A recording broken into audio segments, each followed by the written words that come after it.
뭐? 정신과 시간의 방은 지구 중력의 10배라고? 난 여기서 포기.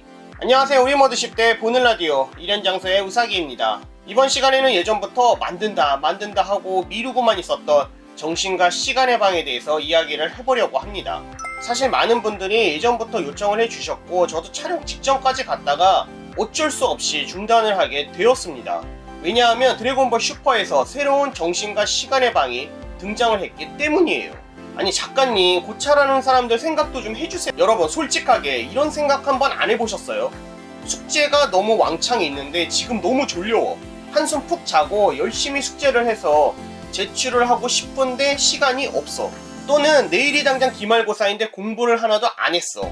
정말 3일만 있다면 열심히 공부해서 좋은 성적을 부모님께 보여드리고 싶은데 이때 드래곤볼을 보신 분들이라면 아주 자연스럽게 떠오르는 그 무언가가 있습니다.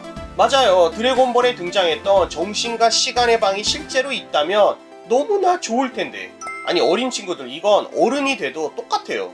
저도 정신과 시간의 방이 있다면 하루 종일 잠만 자고 그런데 여러분 그거 아세요? 우리는 정신과 시간의 방의 좋은 면만 보고 있다는 사실을 말이죠. 그냥 막연하게 정신과 시간의 방에서 쉬고 싶다고 생각을 하는 것 뿐이지 정신과 시간의 방의 실체를 알게 되면 아마 두 번 다시 그런 소리 그런 생각 하지 못할걸요? 이번 시간에는 우리가 정신과 시간의 방에 들어갈 수 없는 이유를 순위로 이야기를 해보려고 합니다. 네? 그냥 이유라고 하면 되지 이걸 왜 굳이 순위라고 바꿔서 이야기를 하냐고요? 그리고 혹시나 해서요, 정신과 시간의 방을 잘 기억 못하시는 분들을 위해서 아주 간략하게 설명을 하고 이야기를 시작하도록 하겠습니다. 우선 가장 중요한 게 정신과 시간의 방 속에서의 1년은 방 밖에서의 하루와 똑같습니다. 그렇기 때문에 시간이 아주 부족할 때 적합하게 사용할 수 있는 장소예요.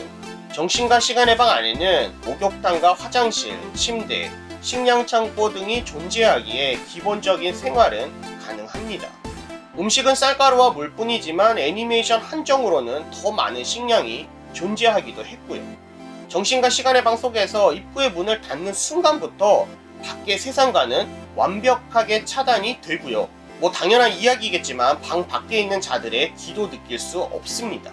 정신과 시간의 방은 한 번에 2명까지 들어갈 수 있다고 이야기를 했지만 실제로 마인부 편에서 보면 피콜로, 마인부, 소노천, 트링크스 이렇게 4명이 들어가기도 했습니다. 아마도 둘씩 수행하는 게 효율이 좋다고 생각해서 이야기를 한 것 같아요. 예를 들어 산소가 공급되는 양의 문제라든지 식량을 비축할 수 있는 양의 문제라든지 또는 침대의 개수가 2개밖에 없는 공간의 문제라든지 말이죠. 한 사람당 평생 2년까지 정신과 시간의 방을 이용할 수 있고요. 이를 어길 시에는 문이 사라져서 평생 정신과 시간의 방 속에 갇혀 지내야 한다고 했는데 이 설정은 미스터 포퍼가 정신과 시간의 방을 업그레이드 함으로 인해서 제한이 사라지게 됩니다. 또 갇혀 지낸다고 해도 마인부나 슈퍼사이언 3의 5000크스 정도의 힘이 된다면 기압파만으로도 차원의 구멍을 만들어 탈출은 가능합니다. 또한 쌀가루만으로 어떻게 1년 동안 정신과 시간의 방에서 식량 문제를 해결할 수 있을까 싶었는데요. 곰곰이 생각해보면요, 신전 바로 아래에 카린이 선두를 재배하고 있잖아요. 이 선두 가루를 섞어서 쌀가루에 넣은 게 아닐까 싶어요. 몸에 부족한 영양소도 선두로 해결이 되고 또 부상을 입었다고 해도 선두로 회복이 될 수 있고요. 무엇보다 기온차가 심한 이 정신과 시간의 방 속에서 쌀가루를 1년 동안 보존할 수 있는 비법이 선두 가루가 아닌가 하는 생각도 들었습니다. 또한 여기에 오반의 모습을 보셔도 아시겠지만 쌀가루를 그냥 먹는다기보다는 물로 반죽해서 떡처럼 먹는다든지 또 이들은 기탄을 사용할 수 있기 때문에 떡반죽을 익혀서 과자처럼 해먹을 수 있을 것 같기도 하고 말이죠. 욕탕이나 화장실이 달려있고 또 마실 물이 1년 동안 제공이 된다는 것을 보면 아마도 물 공급과 정수 기능까지는 정신과 시간의 방 속에서 해결이 가능한 게 아닐까 싶습니다. 마지막으로 드래곤볼 슈퍼에서 등장했던 정신과 시간의 방인데요.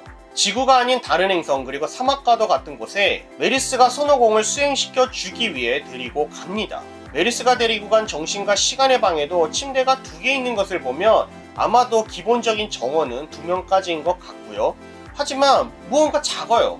그래서일까요? 효과라고 해야 할지 메르스가 데리고 간 정신과 시간의 방 속의 3일이 밖에 하루와 같다고 합니다. 지구에 있는 정신과 시간의 방과 비교하면 그렇게 대단한 게 아닌 것처럼 느껴질지도 모르겠지만요. 손오공이 방 안에 들어갔을 때 정신과 시간의 방이라고 바로 알아챘거든요. 공기의 양이라든지 중력이라든지 지구에 있는 정신과 시간의 방과 비교해서 그렇게 다르다는 생각이 들지는 않았습니다. 아마 이것으로 기본적인 정신과 시간의 방의 설정에 대해서 여러분께 알려드린 것 같아요. 그러면 이번 영상의 하이라이트, 우리가 왜 정신과 시간의 방에 들어갈 수 없는지 그 이유를 순위로 알아보도록 하겠습니다. 우선은 5위, 정신과 시간의 방은 지구 중력의 10배이다. 보통 사람이 훈련 없이 견딜 수 있는 중력이 1.5배에서 2배 정도까지라고 합니다. 물론 훈련을 통해서 2.5배, 3배까지의 중력은 견딜 수 있다고는 하지만요. 중력 4배가 넘어가면 몸의 피가 제대로 공급이 되지 않기 시작을 하고요. 중력 5배가 넘어가면 피 공급이 차단되기 때문에 앞을 볼 수 없게 되고요. 이제는 몸이 죽어간다고 보시면 될 것 같아요.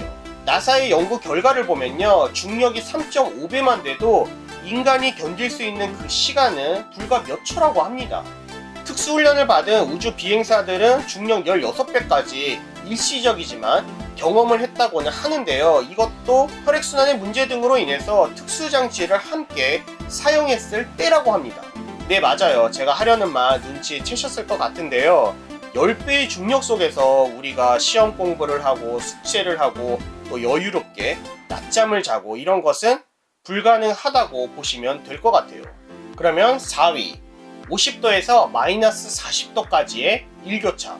정신과 시간의 방 속이라며 여러분은 매일매일 폭염지옥과 냉하지옥을 경험하게 되는 거예요. 물론 50도의 폭염도 마이너스 40도의 추위도 지구에 존재하기는 하지만요. 중동 쪽에서 상당히 더울 때가 50도라고 하고요. 알래스카나 시베리아 쪽에서도 상당히 추울 때가 마이너스 40도까지 떨어진다고 합니다. 여러분, 이런 더위와 추위를 매일매일 견뎌낼 수 있으세요? 우리는 영하 10도, 영하 20도까지 떨어져도 벌벌 떠는데 영하 40도고요. 찜질방의 온도가 보통 40도에서 70도 사이라고 하는데 더울 때는 이런 찜질방 같은 곳에서 땀을 뻘뻘 흘리고 있어야 한다는 것이에요. 일교차가 심하기 때문에 실제로 느끼는 체감 온도는 이것보다 더 심각한 수준이겠죠. 거기다 예를 들어서 너무 더워서 옷을 벗고 잤는데 너무 깊이 자버린 거예요. 그리고 영하 40도까지 기온이 떨어졌다면 이 사람은 얼어 죽겠죠. 3위, 공기는 지구의 4분의 1 정도. 여러분, 높은 산에 올라갔을 때 조금 숨을 쉬기 힘든 경험 한 번쯤 해보셨을 것 같은데요. 정신과 시간의 방은 지구의 공기 4분의 1 정도래요. 물론 운동을 하기에는 최악의 조건이고 가만히 앉아서 숨 쉬는 것조차도 힘든 곳이에요. 공기가 부족하게 되면 두통은 물론이고 학습 능력도 엄청나게 떨어지게 될 거예요. 여기서 숙제나 시험 공부는 역시 포기해야겠죠. 무엇보다 산소가 계속해서 부족하게 되면 폐 조직이 영구적으로 손상될 가능성도 있다고 합니다. 이제 3위인데 정신과 시간의 방, 정말 위험한 것 같죠. 그러면 2위, 정신적인 고통. 아마 만화 속에서도 여러분 보셨을 거라 생각하는데요. 정신과 시간의 방 속은 하얗고 아무것도 없습니다. 또한 정신과 시간의 방 속은 지구 넓이와 비슷할 정도로 넓대요. 잘못하다가 길을 잃게 되면 방향도 알 수 없는 새하얀 곳이기 때문에 영원히 출구를 못 찾을 수도 있다는 것이에요. 손오반이 처음으로 정신과 시간의 방에 들어가서 하얗다, 아무것도 없다 라고 말을 하자 손오공이 설명해 주었죠. 내가 왜 어릴 때 미칠 것 같아서 한 달도 있지 못했는지 알겠지? 라고 말이죠. 아니, 그런데 정말 이해하기 힘든 게 정신과 시간의 방 속에 물건을 갖다 놓는다든지 바닥에 페인트를 칠해서 길을 만들어 놓는다든지 하면 조금 편할 것 같은데 말이죠. 정신과 시간의 방은 매일매일 리셋이라도 되는 걸까요? 또한 손오공과 손오반은 셀게임 때 정신과 시간의 방에서 1년도 채우지 않고 나왔습니다. 셀과의 대결까지는 시간이 남았지만 손오공은 방 안에 있는 것은 가만히 있기만 해도 괴롭다면서 더 이상 들어가지 않겠다고 이야기를 합니다. 간단하게 말해서 방 안에 있는 것만으로도 미칠 것 같다는 뜻으로 우리는 이해해도 되겠죠. 그러면 공개합니다. 1위, 인간이 아닌 게 되어버린다. 만약에 여러분이 정신과 시간의 방 속에서 죽지 않고 어떻게든 여러분이 이루고자 하는 목적을 달성하고 나왔다고 쳐요. 정신과 시간의 방에서 나온 여러분은 아마 둘 중 하나일 거예요. 온몸이 엉망이 돼서 심각한 치료를 받아야 되는 상태이거나 반대로 인간이 아닌 초인이 되어버렸거나 말이죠. 물론 무사하게 몸에 아무런 이상이 없이 정신과 시간의 방에서 나왔다는 것은 중력 10배를 견뎠다는 뜻이겠고요. 더 이상 강추위와 폭염은 여러분께 문제가 되지 않으며 적은 공기로 활동을 하는 데 익숙해져 있기 때문에 아마 상당히 효율적인 움직임에 최적화되어 있는 몸을 가지고 있을 것이에요. 그뿐일까요? 아마 올림픽에 출전을 하게 된다면 세계 신기록이란 신기록은 모두 갱신하고 말겠죠. 그런데 여러분, 이게 좋은 일이기만 할까요? 의자나 침대도 특수 제작에 필요하게 될 것이고요. 여러분의 움직임 하나하나에 상당히 조심을 해야 할 거예요. 실수로 다른 사람과 부딪히기만 해도 그 사람은 엄청난 부상을 입게 되겠죠. 저도 시간이 부족할 때 도피할 수 있는 장소로 정신과 시간의 방을 항상 떠올리곤 했었어요. 하지만 이번 영상을 제작하면서 정신과 시간의 방이 실제로 존재한다고 해도 우리가 들어갈 수 있는 곳은 아니구나 하는 생각이 들었습니다. 그 안에서는 숨쉬고 살아있는 것만으로도 고통일 것이고 살아있는 1초 1초가 기적이겠죠. 역시 학생분들께는 숙제와 공부를 미리미리 하시는 것을 추천드리고요. 사회인분들은 술자리를 조금 줄이시고 조금 더 휴식을 취하는 것을 추천드립니다. 여러분 어떠신가요? 이번 영상 보시고도 정신과 시간의 방에 들어가고 싶으신가요? 여러분은 정신과 시간의 방 말고라도 드래곤볼 속에 가고 싶은 장소가 있나요? 만약에 있다면 어떤 곳인가요? 여러분의 생각도 알고 싶습니다. 댓글을 통해 자유롭게 남겨주세요. 이번 영상 재미있으셨다면 좋아요, 구독이 아직이시라고요? 구독, 알림 설정 부탁드립니다. 또한 멤버십 가입을 통해 후원해주시는 모든 분들께 감사의 말씀 드립니다. 채널이 성장하는데 정말로 큰 도움이 되고 있습니다. 언제라도 영상으로 알고 싶으신 드래곤볼에 관련된 질문이 있으시거나 영상으로 제작하였으면 하는 여러분만이 알고 계시는 드래곤볼에 관련된 제보가 있으시다면 댓글이나 이메일을 통해 알려주세요. 주위에 드래곤볼을 좋아하는 지인분이 계시다면 영상 공유도 부탁드립니다.